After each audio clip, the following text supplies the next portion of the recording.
आप सब बच्चों को एक सूचना बताया जा रहा है और आज 23 मार्च है ना। तो भारत सरकार का तुगलकी फरमान जारी हुआ है कि आप सब बच्चों का विद्यालय फिर बंद किया जा रहा है क्योंकि कोरोना बढ़ रहा है। शांत रहिए कि आपका विद्यालय आज से 31 मार्च तक विद्यालय बंद रहेगा, ठीक है। और आप सब लोगों को बताना चाहेंगे कि यही काम पिछले साल भी हुआ था कि एक हफ्ते के लिए लॉकडाउन किया जाएगा जब आपका एनुअल एग्जाम चल रहा था, और तब से लेके पूरा साल जो था वो विद्यालय बंद हो गया, जिससे आपकी पढ़ाई बहुत ज्यादा नुकसान हुआ। और इस साल जब विद्यालय खुला, आपने किताब कॉपी अपना सारा व्यवस्था कर लिया, तब हमारे तुगलकी फरमान जो हमारे सरकार हैं वो अब आदेश कर दिए कि अब फिर जो है कि ये विद्यालय फिर बंद होगा।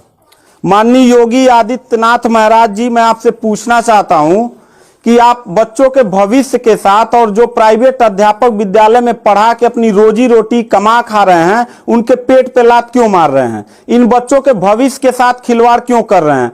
ठीक है, कोरोना अगर बढ़ रहा है, विद्यालय बंद था, पूरे साल में किसी एक अध्यापक ने, किसी एक प्रबंधक ने कभी भी विद्यालय खोलने के लिए कोई धरना प्रदर्शन नहीं किया और हम लोगों ने पूरा सपोर्ट किया। लेकिन बीच में अगर कोरोना फैल रहा है तो मैं आपसे पूछना चाहूंगा कि जब गोरखपुर महोत्सव आप करा रहे थे तब कोरोना फैल नहीं रहा था। जब आप आके यहाँ पे इलाहाबाद के प्रयागराज में कुंभ का मेला लगवा रहे थे तब कोरोना नहीं फैल रहा था, जहां पे करोड़ों लोग स्नान करने गए। और अभी हरिद्वार में महाकुंभ का आयोजन आप करवा रहे हैं तब कोरोना नहीं फैल रहा है। बिहार में चुनाव हो रहा है तब कोरोना नहीं फैल रहा है। और विद्यालय जो बच्चों का सबसे देश की रीढ़ की हड्डी होते हैं, जिनकी बुनियादी शिक्षा, प्रारंभिक शिक्षा आप बिल्कुल बर्बाद कर दिए हैं पिछले 2 साल से, और अब जाके फिर लॉकडाउन आप लगा रहे हैं।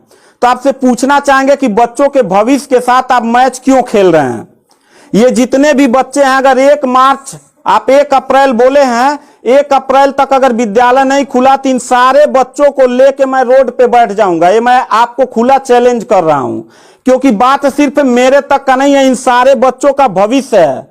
और इन सारे बच्चों का भविष्य आप लोग अंधकार में डाल रहे हैं। आप लोग खुद नहीं चाहते हैं कि देश का बच्चा पढ़े, पढ़ के कुछ लायक बने। आप लोग अपना, जब रैली निकालना रहेगा, चुनाव रहेगा, तो कोरोना आपके पास नहीं रहता है। और जब आपको लगेगा कि आपके विपक्ष में लोग खड़े हो रहे हैं तो आप कोरोना का ड्रामा करा के विद्यालय को सबसे पहले आप बर्बाद कर रहे हैं। आप बताइए, विद्यालय में, आप गोरखपुर जिले में 193 लोगों ने अपने विद्यालय की मान्यता निरस्त करा लिया।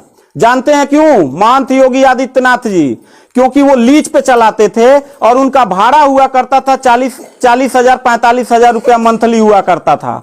वो भाड़ा न चुकाने के वजह से, चूंकि मालिक को भाड़ा चाहिए, उन लोगों ने अपनी मान्यता निरस्त करा दिया। और सरकारी जो स्कूल है उनकी हालत तो पहले से मतलब खस्ता हो चुकी है। तो ऐसे कंडीशन में गार्जियन करे तो क्या करे, और हम अध्यापक करे तो क्या करें? ये जितने भी 16-17 स्टाफ हैं, इन सब लोगों की रोजी रोटी चलती है इन बच्चों के और इस विद्यालय के संस्था से। आप लोग हमारे पेट पे प्रहार कर रहे हैं, हम लोगों के व्यवसाय से प्रहार कर रहे हैं। अगर आपको लग रहा है कोरोना है, ठीक है, विद्यालय बंद कर दीजिए, तो आप ये भी अपनी नियत को साफ करिए कि कुंभ का जो मेला, महाकुंभ का लगवाने वाले हैं, उसको भी कैंसिल कर दीजिए। और जो गोरखपुर महोत्सव और गोरखनाथ का मेला लगवा के आप ड्रामा करवा रहे हैं, वो भी बंद करवाइए। यानी आप खुद नियम का पहले फॉलो करिए, हम लोग नियम को फॉलो करने के लिए तैयार हैं। अगर लास्ट में जाते जाते यही कहेंगे, इन बच्चों को, चेहरों को देखिए, इनके माता पिता ने सारे बच्चों का, किनका मोबाइल बज रहा है, साइलेंट कर लीजिएगा सर। इन सब बच्चों के माता पिता ने, बच्चों कितने लोगों ने आप किताब कॉपी अपना सारा कंप्लीट कर लिए हो? पता है, एक एक बच्चों की किताब कॉपी 2-2 हजार रुपए की आती है। आप फिर लॉकडाउन लगा दिए, इनकी पूरी पढ़ाई बर्बाद हो गई। अब यानी आपने 1 हफ्ते का लगाया है, आपकी नीयत पे तो मुझे 100% विश्वास है ही नहीं है कि आप करोगे क्या। आप पूरे साल पढ़ाई बर्बाद करोगे। हाथ नीचे करिए। अब ये बच्चे करेंगे क्या? किताब लेकिन इनके गार्जियन करेंगे क्या? हम लोगों ने पूरा कोऑपरेट किया सरकार को। जितना दिन लॉकडाउन लगा था उतना दिन का मैंने पूरे सभी विद्यालय के लोगों ने शुल्क माफ कर दिया, क्योंकि गार्जियन के ऊपर कोई लोड ना पड़े। हम लोगों ने टीचरों को पेमेंट नहीं किया, क्योंकि हम लोगों ने जब फीस नहीं लिया तो पेमेंट कहां से करें। हम लोगों ने पूरा सरकार का साथ दिया, जितना हो सकता था सब लोगों ने साथ दिया।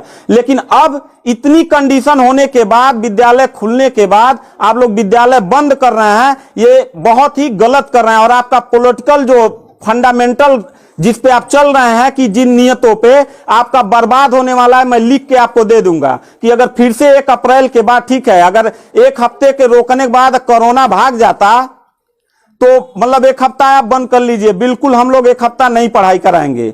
लेकिन अगर फिर साल भर का ड्रामा आपने किया तो निश्चित तौर पे याद रखिएगा कि तानाशाही उतना ही अच्छा लगता है जितना तानाशाह के अंत होने का समय ज्यादा दूर हो, और आपका समय बिल्कुल नजदीक आ गया है। तो मैं उम्मीद करता हूं कि आप ये काम बिल्कुल मत करिएगा। 1 अप्रैल के बाद अगर विद्यालय फिर से आप बढ़ाएंगे तो इन सब चेहरों को देख लीजिए, और इनके गार्जियन को लेके, अपने पूरे स्टाफ को लेके, जिले से लेके मैं प्रदेश लेवल तक धरने पे बैठूंगा। इस बात को याद रखिएगा, क्योंकि सवाल यहां सिर्फ मेरे रोजगार का नहीं है, मेरे जितने सहपाठी और जितने मेरे कर्मचारी लोग हैं और इन बच्चों के पढ़ाई का भविष्य का सवाल है।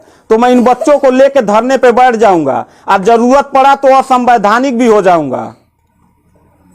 इसी के साथ मैं सरकार से रिक्वेस्ट करूंगा कि अगर 1 हफ्ता में बंद करने से कोरोना भाग जाता है तो हम सब लोग आपके साथ हैं। अगर नहीं भागता है तो 1 अप्रैल से छोड़ दीजिए।